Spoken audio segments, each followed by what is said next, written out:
Bien, écoutez. On a travaillé cet après-midi. L'ordre du jour tel qu'il vous était prévu est épuisé. N'étant pas totalement épuisé, je propose de vous dire au revoir, puisqu'aujourd'hui c'est ma dernière séance de conseil municipal que je préside, depuis que je suis maire. Demain matin, même ce soir dans la nuit je crois, va partir à la préfecture ma lettre de démission que j'ai écrite.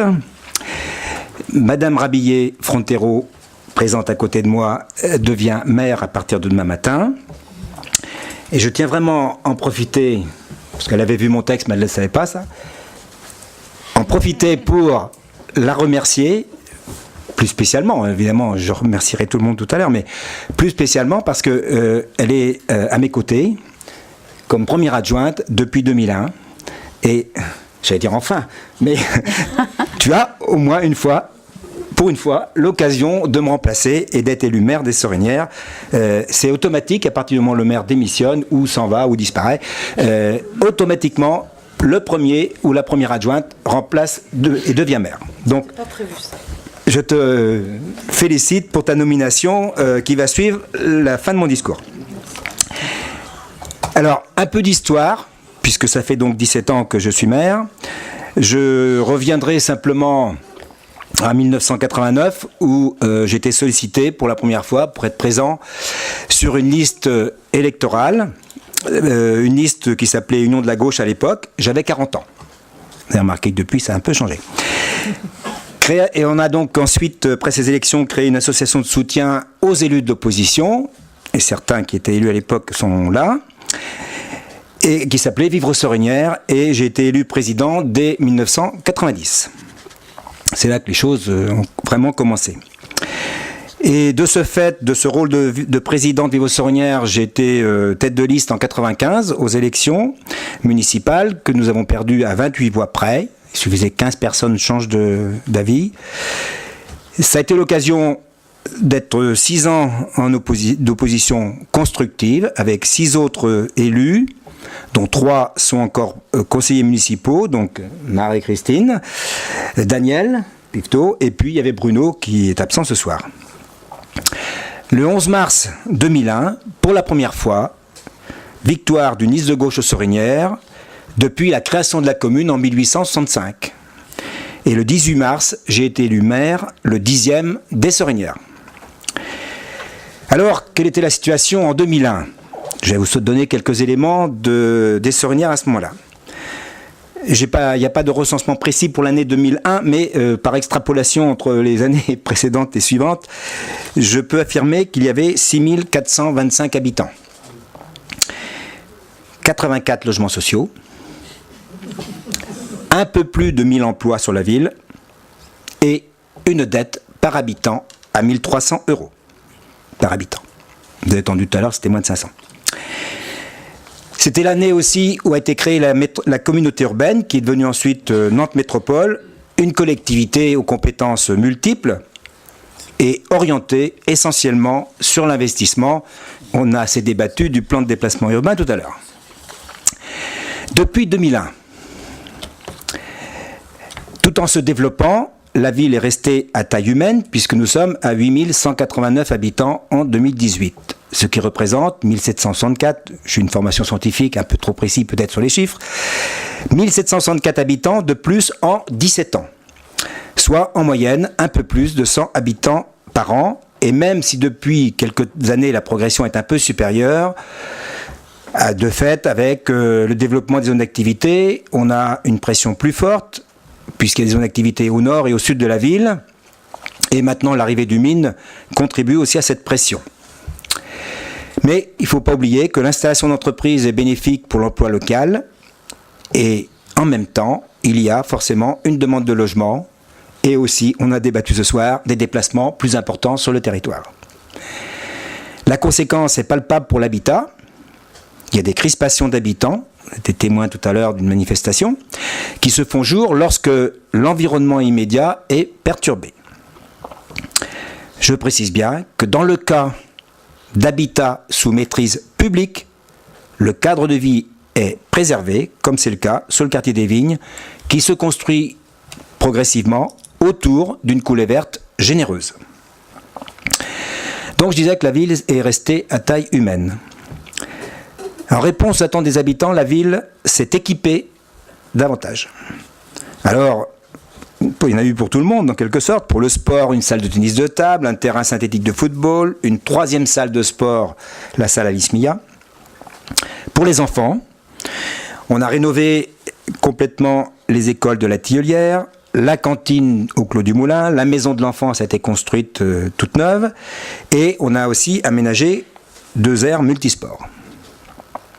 Pour les services de la ville, on les a dotés d'un centre technique municipal. Je rappelle que c'était sur une ancienne usine que la ville avait rachetée. Pour les associations et les habitants, l'espace Camille Claudel, la salle Rodin, la rénovation complète de la salle Hippolyte de Rouette, y compris récemment le bar, dont la réunion qui avait lieu hier soir, j'ai encore obtenu des félicitations. Merci pour l'adjointe aux équipements et entre autres.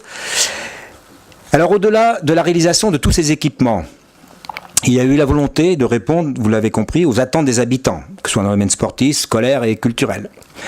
Mais il y a eu aussi en permanence la recherche de la qualité des services proposés. Par exemple, avec l'enfance et la jeunesse, avant les rythmes scolaires, nous avons mis en place un projet éducatif local qui se veut donner de la cohérence et des objectifs communs pour l'accueil des enfants et des jeunes de 0 à 25 ans. Et c'est autour de ce PEL que se déclinent ensuite, dans toutes les structures de la ville, les actions qui sont mises en œuvre auprès des enfants, des petits comme des plus grands. La ville s'est équipée, mais la ville s'est aussi transformée en accueillant de plus en plus d'entreprises et de commerces. Le nombre d'emplois est de l'ordre maintenant de 3500, chiffre qui correspond à plus du double de 2001. Rien que sur le sud des Sorinières, il y a eu plus de 1000 emplois depuis 10 ans, depuis la création du parc Océane Sud, et il y aura 200 emplois supplémentaires avec le village d'entreprise qui est en construction actuellement. Et je ne parle pas du parc Océane Nord pour une partie qui est aussi sur la ville. Le développement économique est bien une compétence métropolitaine, mais il ne se fait que là où les équipes municipales souhaitent que s'implantent des entreprises. Rien ne nous obligeait à mettre à disposition de Loire-Océan Métropole, Loire-Océan Développement, qui était l'aménageur proposé par la métropole, rien ne nous obligeait à mettre à disposition des terrains. C'est bien un choix que nous avons fait d'accueillir des entreprises, et vous voyez le résultat, et les emplois qui vont avec. La ville s'est transformée, mais la ville s'est aussi désendettée. On a eu l'occasion d'en parler plusieurs fois ce soir. Je vous rappelle le chiffre, de 1300 € par habitant en 2001, on est à moins de 500 € par habitant en 2018. Je rappellerai, et ma première adjointe était là à ce moment-là aussi, en tant qu'adjointe aux finances d'ailleurs, je crois bien. Nous avions été convoqués immédiatement après notre élection par la préfecture, qui était sur le point de mettre la ville des Sorinières en tutelle, parce que nous n'avions plus de dépenses que de recettes. C'était rendu au moment où les deux courbes se croisent. Donc la préfecture a tiré la sonnette d'alarme, nous a demandé ce que nous comptions faire, et nous avons dit que nous allions arrêter d'investir pendant 1 an. Nous avons dû augmenter les impôts, parce qu'il fallait trouver des recettes, et nous avons décalé un certain nombre de projets. La ville, après s'être désendettée, elle est aussi de plus en plus apaisée. Quand on regarde le nombre de rues qui ont été réaménagées pour limiter la vitesse et sécuriser le déplacement des piétons et des cyclistes, qui doivent être toujours les cibles prioritaires des aménagements, en phase avec la métropole, mais aussi à partir de nos demandes dans le cadre d'un contrat de co-développement que nous avons renouvelé au début de mandat. Nous avons défini un plan de déplacement des modes doux et réalisé des bandes cyclables, des voies vertes, dont chacun peut s'accorder que c'est sécurisé ou pas, mais elles existent.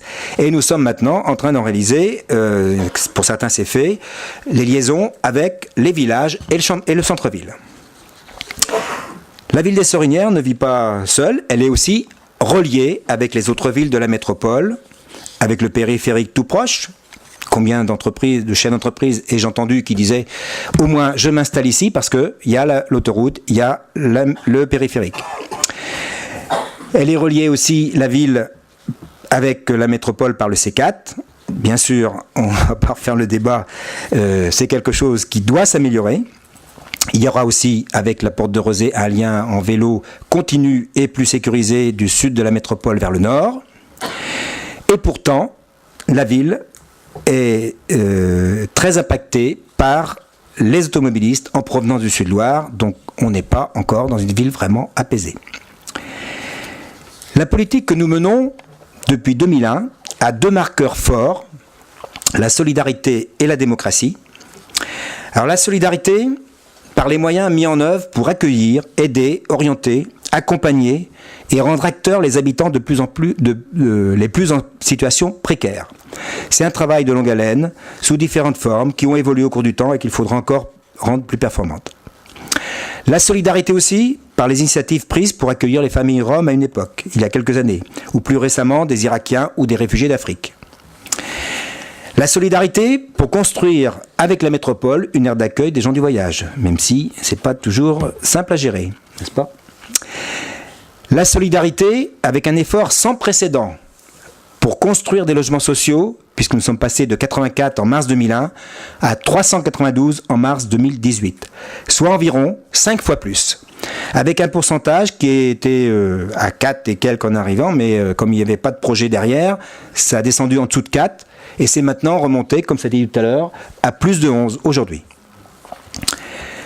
La solidarité aussi en se donnant les moyens de réaliser une véritable mixité sociale sur un même quartier, avec des logements sociaux, avec des logements en accession abordable et des logements libres.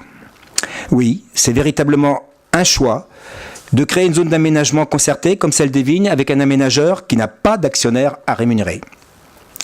De ce fait, il est possible de vendre des logements libres à des prix plus bas que ceux du marché. Les terrains et les logements en accession sous conditions de ressources, qu'on appelle des logements abordables, sont encore vendus moins cher. J'ai parlé de solidarité, la démocratie. Ce n'est pas le plus facile. Et on se doit de rester humble en la matière. Nous avons souhaité que les nombreux équipements réalisés, les voiries réménagées, les zones d'aménagement concertées, Zac des Vignes, Parc Océane Sud, Cœur de Ville, tous les projets importants de logement fassent aussi l'objet de réunions publiques. Il n'y a jamais eu autant. Soit avec les usagers, soit avec les habitants directement concernés. Mais la grande difficulté est de présenter un projet qui reste amendable. Hélas, un projet immobilier en accord avec les règles du PLU est peu modifiable, voire pas du tout modifiable. Et laisser croire que l'on peut annuler un permis de construire simplement parce que ça ne nous plaît pas, c'est totalement irresponsable. Par contre, faire un bilan avec les habitants des dysfonctionnements d'une rue, comme la Guindonnière ou la Poste, et présenter lors d'une deuxième réunion un projet en réponse d'attente est une démarche qui permet une meilleure concertation. C'est une piste à poursuivre. D'autres exemples, la salle Alice Milla a fait l'objet très en amont, 4-5 ans avant au moins, d'une concertation des sportifs pour bien cerner leurs besoins. Plus récemment, un comité consultatif s'est penché sur la révision du PLUM, plan local d'urbanisme métropolitain. Un panel citoyen a imaginé ce qu'il serait souhaitable de trouver dans la future médiathèque. Et dans quelques mois, un panel citoyen avec des habitants du quartier des Vignes va être constitué pour proposer l'aménagement de la coulée verte avec des habitants du quartier et des habitants qui viennent d'arriver. Autre sujet important pour moi en matière de démocratie, c'est bien la place des élus de l'opposition dans l'élaboration des projets qui sont portés par une majorité. Je m'interroge toujours sur le moment auquel on doit les consulter, à quel niveau on doit les consulter. Il y aura du travail à faire encore dans ce domaine-là, même si, comme certains l'ont souligné tout à l'heure, l'opposition aux Sorinières est relativement bien servie. Mais c'est jamais suffisant, je le conçois.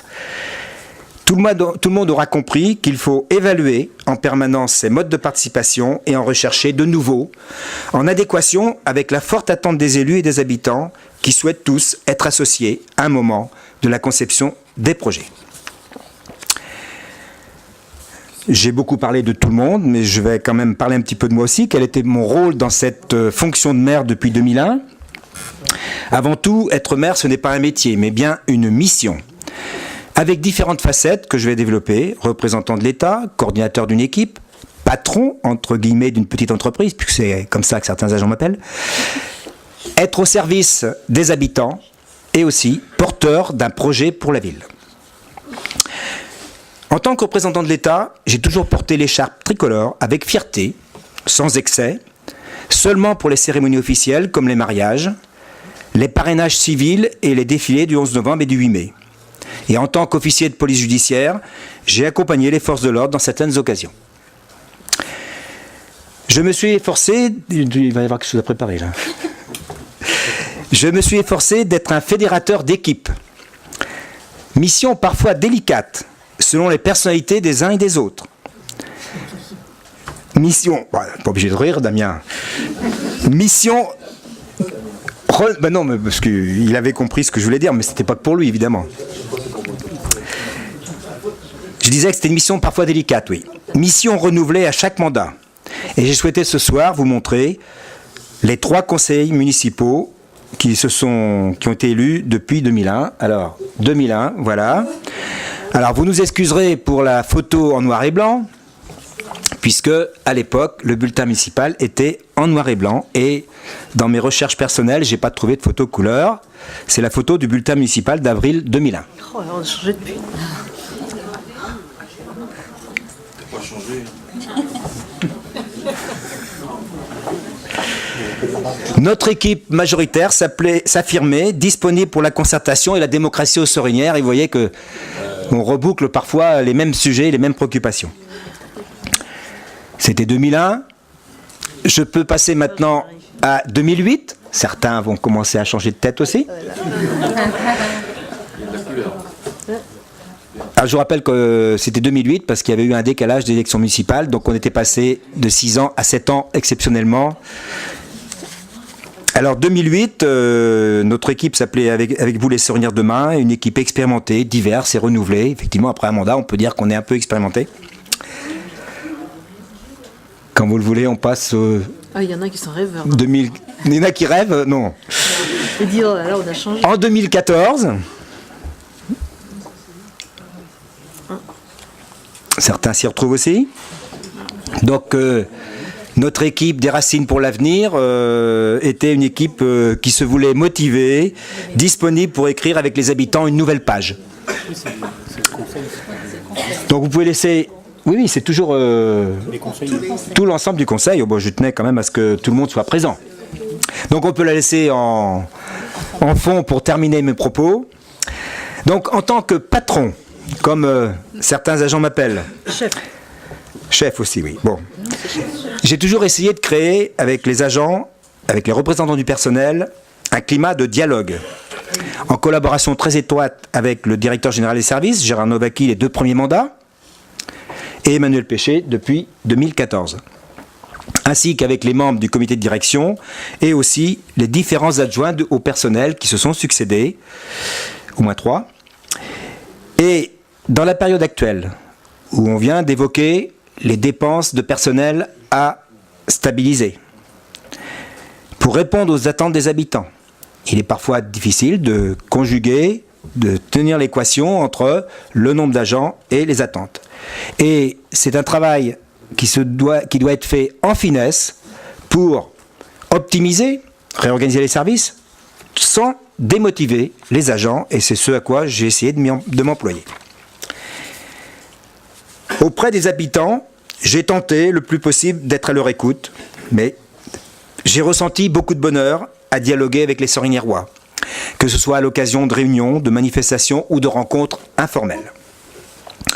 Même lorsqu'il y avait de grosses crispations, j'ai toujours essayé de comprendre avec plus ou moins de succès. Il reste qu'un maire doit d'être à l'écoute de ses concitoyens. Et pour ce qui concerne le rôle d'un maire dans une ville, c'est bien pour les habitants que l'on construit une politique de la ville. Et la difficulté vient forcément du décalage entre l'attente d'un particulier et celle de l'ensemble des habitants. C'est aussi le décalage, même si ce que je vais dire, les habitants ne le sont pas forcément concernés, mais c'est aussi le décalage entre la somme des intérêts particuliers et l'intérêt général. Il était donc de ma responsabilité, partagée avec l'ensemble des élus, de porter le projet de développement solidaire de cette ville, des Sorinières, dans un cadre métropolitain, Porter le développement économique, source d'emploi, j'en ai déjà assez, je l'ai évoqué plusieurs fois. Porter aussi le projet de développement d'un habitat mixte et diversifié. Porter le projet de développement des modes de déplacement alternatifs au tout-voiture. Et enfin, celui du développement d'un cadre de vie respectueux de l'homme et de la nature. Voilà quelques éléments de mes 17 ans de maire des Sorinières. Heureux de la mission accomplie et surtout du bonheur des rencontres. Avec mon épouse Claire, j'ai pris la décision de souffler en diminuant mes heures de travail, même si Damien voudrait que j'en fasse plus à la métropole. Tu t'arrangeras avec Claire. Mon besoin de souffler correspond à une sorte de cession progressive d'activité. Je reste conseiller municipal, je reste conseiller métropolitain et vice-président de Nantes Métropole jusqu'en 2020. C'est donc avec une certaine émotion que je vous dis au revoir en tant que maire. Et vous l'avez compris, cette mission n'a été possible et féconde que grâce à l'ensemble des élus avec qui j'ai travaillé depuis 2001, grâce au travail des agents des Sorinières dont je salue autour d'Emmanuel Péché le sens du service public, et aussi grâce aux encouragements des habitants des Sorinières et à la patience de Claire. Il me reste, pour conclure, un mot à dire pour Christelle Scuotto. Elle est la candidate qui sera présentée la semaine prochaine par le groupe majoritaire. Elle a toute ma confiance. Elle se prépare depuis quelques mois pour cette noble fonction de maire. Et je ne doute pas que le conseil municipal qui se réunira jeudi prochain la désignera comme 11e maire des Sorinières. Et vous êtes donc tous invités à revenir la semaine prochaine. Un grand merci à vous tous.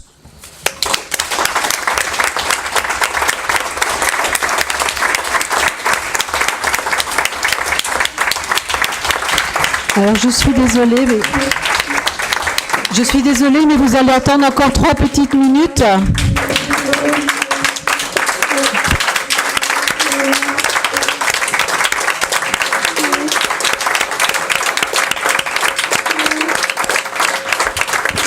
Oui, nous allons attendre 3 petites minutes encore avant de boire le verre de l'amitié. Qui sera servi salle mairie annexe. Monsieur le maire, cher Christian, j'oserais dire cher ami, je ne voudrais pas risquer de titiller les cordes sensibles de certains d'entre nous, ni même faire sortir les mouchoirs, mais je voudrais te dire au nom de toute notre équipe un grand merci pour tout ce que tu nous as apporté, pour la qualité de ton accompagnement et de la façon dont tu as mené cette commune.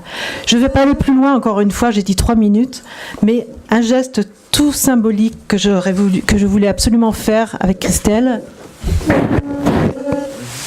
Nous te remettons ton écharpe de mère pour que tu la gardes. Merci.